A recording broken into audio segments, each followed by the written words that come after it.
Fala pessoal, tudo bem? Meu nome é Moacir Santos, eu sou engenheiro eletricista e eu ajudo engenheiros eletricistas a faturarem mais de 10 mil reais por mês com projetos elétricos, e hoje eu vou mostrar tudo o que você precisa inserir em um quadro de cargas no seu projeto elétrico. Vamos lá! Então o que eu trouxe para vocês aqui hoje é um exemplo de um quadro de cargas, exatamente esse quadro de cargas que você está vendo aqui, ó, de um quadro de cargas em um projeto elétrico real. Esse projeto aqui é um projeto especificamente de ar-condicionado, que eu trouxe o exemplo para vocês, mas aí vocês vão conseguir aproveitar para qualquer quadro de cargas que vocês forem trabalhar. Antes de mais nada, eu quero explicar para vocês que o quadro de cargas ele é a base do dimensionamento do seu projeto. Ele é a base do dimensionamento do seu quadro de distribuição. A NBR 5410 fala que você tem que computar todos os pontos de utilização para daí sim trabalhar com o dimensionamento da proteção geral. Então ele é a base do seu quadro, do dimensionamento do seu quadro de distribuição no projeto elétrico. Não existe quadro de cargas sem diagrama unifilar. Não existe diagrama unifilar sem quadro de cargas. Então o quadro de cargas acaba sendo a base de dimensionamento, acaba sendo a base do seu quadro de distribuição no projeto elétrico. Por isso que ele é importantíssimo, tá? Então, geralmente a gente faz o quadro de cargas mesmo no próprio Excel. Já existem alguns softwares aí que fazem um quadro de cargas, que geram esse quadro de cargas de forma automática, mas eu prefiro trabalhar com o quadro de cargas no Excel, que eu consigo ter mais controle do que eu vou inserir, do que eu vou deixar de inserir, tá?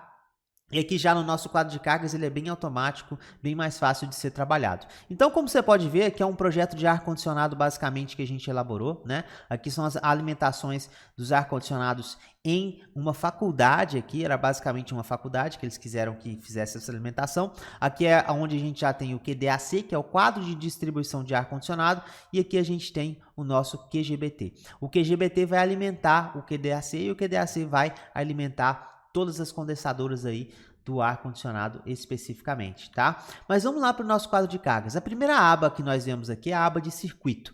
O que você tem que preocupar nessa aba? Você tem que nomear aqui nessa aba de circuitos especificamente qual que é o nome do seu circuito no projeto também. Porque às vezes no projeto tá AC-01, mas aqui no quadro de cargas o pessoal coloca 01. Ah, Moacir, mas aí eu sei que é do QDAC. Pois é, mas isso misturado com um monte de outros circuitos, com um monte de outras disciplinas no próprio projeto elétrico, pode virar bagunça. Então aqui na aba de circuito do quadro de cargas, coloque exatamente aqui ó, no nome, o nome do circuito que você está colocando. Exemplo, muito simples, ó. O circuito 1 é o AC01. Logo na planta baixa, ele está AC01. Coloque o mesmo nome da planta baixa específico que você está trabalhando no projeto, que aí não tem erro, tá? Que aí não tem confusão. Essa é a primeira aba, é a aba dos circuitos, tá? Então, já se eu tiver 22 circuitos, eu vou ter 22 linhas no quadro de cargas e assim por diante. Cada linha dessa, no quadro de cargas, vai representar um circuito especificamente, tá certo? Além disso, eu preciso ter a descrição do meu circuito no quadro de cargas. Então, o que significa isso? Para que serve isso? Eu preciso saber aonde é que está esse circuito na planta baixa. Então, se eu olhar aqui que o circuito AC01 está no ADM ou próximo ao ADM, eu já vou na minha planta baixa e já sei especificamente onde que está a administração. Então, aqui eu já consigo observar que a minha condensadora está aqui na administração, porque eu já fui direto no quadro de cargas e já olhei.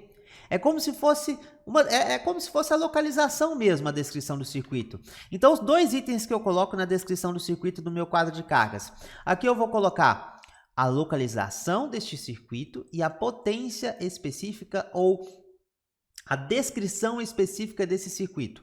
Vamos supor aqui que seja um circuito de iluminação e tomadas na suíte. Eu vou colocar suíte, iluminação e tomadas. Entendeu? Então, eu coloco o que era esse circuito. Aqui é um ar-condicionado de 48 mil BTUs, é um projeto só de ar-condicionado, por isso que eu nem coloquei ar-condicionado 48 mil BTUs. Mas aí eu coloco o que é de carga desse circuito e aonde ele está. Se for um motor, por exemplo, de um CV para a bomba da piscina, aqui eu coloco piscina e depois coloco motor de um CV. tá? Então, especificamente, é assim que a gente faz na descrição do circuito, justamente para ser identificado este circuito na planta baixa, tá certo? E aí a gente vai com os primeiros itens aqui de carga, tá? Aqui a gente trabalha com carga especial, potência ativa, fator de potência, potência aparente, reativa, tensão e corrente, tá? Aqui ficou errado, ficou reatica, né?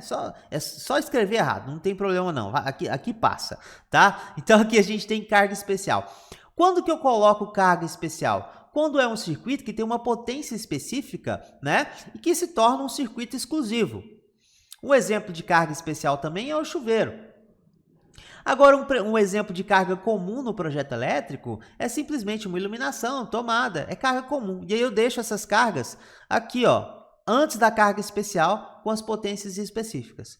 Quando é uma carga especial, ou seja, quando é um circuito exclusivo, aí a gente está falando de forno, a gente está falando de micro-ondas, a gente está falando de chuveiro, a gente está falando de uma bomba, a gente está falando de um ar-condicionado, aí eu deixo em carga especial no meu quadro de cargas, tá?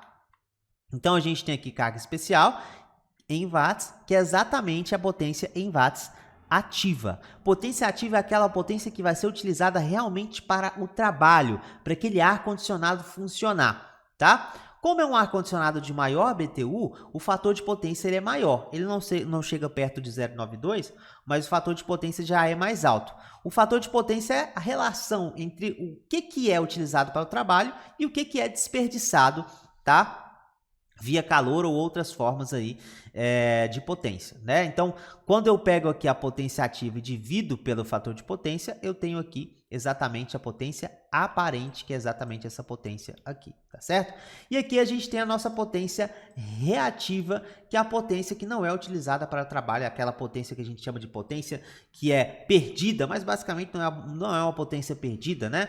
É uma potência que vai ser transformada em outra forma de atividade, em outra forma de calor e assim por diante. Então aqui a gente tem potência ativa, fator de potência, potência aparente, né? E a potência reativa.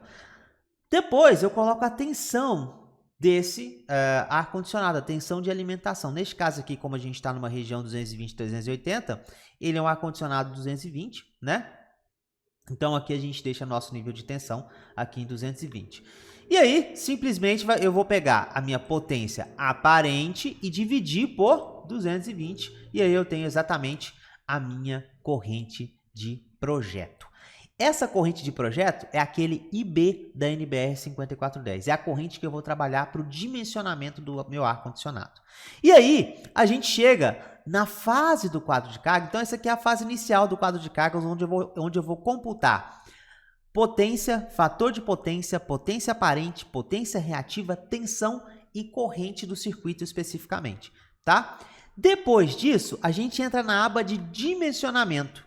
Então, no quadro de cargas, eu costumo colocar a aba das potências em si, das informações da carga, e depois eu trabalho com a aba especificamente do dimensionamento a partir daqui, ó. Então, a partir daqui, a gente chega na aba do dimensionamento, tá? Deixa eu só fazer, aqui vai ficar assim mesmo. Chego na aba do dimensionamento que vai até aqui na capacidade de condução de corrente, tá? Então, quando a gente está aqui nessa aba, o que eu costumo colocar? Qual que é o disjuntor que eu vou trabalhar para o meu circuito específico? E aí eu insiro corrente nominal desse disjuntor, a curva desse disjuntor e a capacidade de interrupção. A qual método de referência de instalação esse circuito está passando? Ou seja, se é no método B1, é porque ele está via eletroduto aparente, né? Se é no método D, porque ele está enterrado e assim por diante. Qual que é o método de referência? Qual é a classe do cabo que está sendo utilizado? Aqui neste caso foi classe 2. Qual o material deste cabo? PVC. Tensão de isolação 450 a 750 volts. E qual que é o cabo de alimentação? Percebe que aqui nesta fase eu já consigo verificar que esse circuito está dimensionado? Então, no processo que eu estou elaborando esse quadro de cargas, eu já consigo verificar aqui, ó, a capacidade de condução de corrente deste condutor e utilizar o critério da capacidade de condução de corrente aqui. Depois da fiação, eu venho com a parte de fator de agrupamento para ir validar a minha capacidade de condução de corrente real do cabo. que é exatamente isso aqui, ó. Fator de agrupamento. Esse circuito significa que ele está indo com mais de um circuito para alimentação específica dessa condensadora. Então, a gente olhou na tabela 42 e deu 0,72. Fator de temperatura, consideramos temperatura ambiente. Capacidade de condução de corrente de um condutor de 4 milímetros quadrados no método específico é 28. E aí a gente vai pegar 0,72 vezes 1 vezes 28. E aí a gente tem 20,16. Tá certo? Essa é a capacidade de condução de corrente real do meu cabo. E aí eu comparo essa capacidade de condução de corrente real do meu cabo, essa aqui que a gente acabou de encontrar trabalhando com o fator de agrupamento, com o do meu disjuntor e também com a da minha corrente de projeto.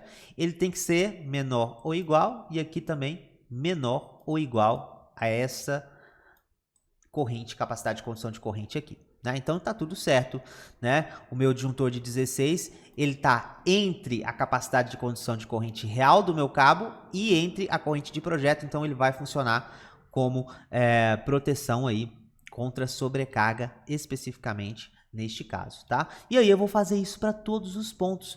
E a partir daí em que eu vou fazendo isso para cada um dos circuitos, eu vou validando a capacidade de condução de corrente para cada um desses circuitos no projeto. Depois dessa parte de dimensionamento, a gente vai para a parte de balanceamento de fases, que é justamente um item que a NBR 5410 pede para a gente também. Deve ser trabalhado o equilíbrio de fases no projeto. A norma usa exatamente esse termo, equilíbrio de fases. Então aqui, nessa parte do quadro de cargas, se eu já tenho todos os meus circuitos específicos e montados no meu quadro de cargas, eu já consigo balancear essas fases também, e eu deixo exatamente aqui nesta fase do quadro de cargas para se fazer o balanceamento aqui. Como todos os meus circuitos são trifásicos, né? Então, como são trifásicos, o meu balanceamento de fases ficou ok aqui no final, né? Basicamente o mesmo, já que todos os circuitos são trifásicos. E aí, nesse último caso aqui, a gente trabalha com a queda de tensão. Aqui na queda de tensão, eu costumo trabalhar com a impedância característica desse cabo, a distância deste circuito, e aqui a minha tensão específica, eu já trabalho aqui no Excel para ele fazer esse cálculo automático, aí eu já vou tendo todas as quedas de tensão no meu quadro de cargas. Então esse é o quadro de cargas e as informações que eu insiro no quadro de cargas no meu projeto elétrico. Pode parecer muita informação, mas aí o seu projeto fica mais completo e o seu dimensionamento também fica mais completo na hora de você apresentar isso aí para o seu cliente. Então é isso, pessoal, esse é o quadro de cargas que eu trabalho no meu projeto elétrico. Se você gostou desse vídeo, clique em gostei e não deixe de compartilhar esse vídeo também com seus amigos. Tem um botãozinho de compartilhar, compartilha ele com seus amigos, compartilha nos grupos de WhatsApp. E não deixa de se inscrever nesse canal se você ainda não é inscrito. Clica também em se inscrever e eu te vejo no próximo vídeo. Tamo junto!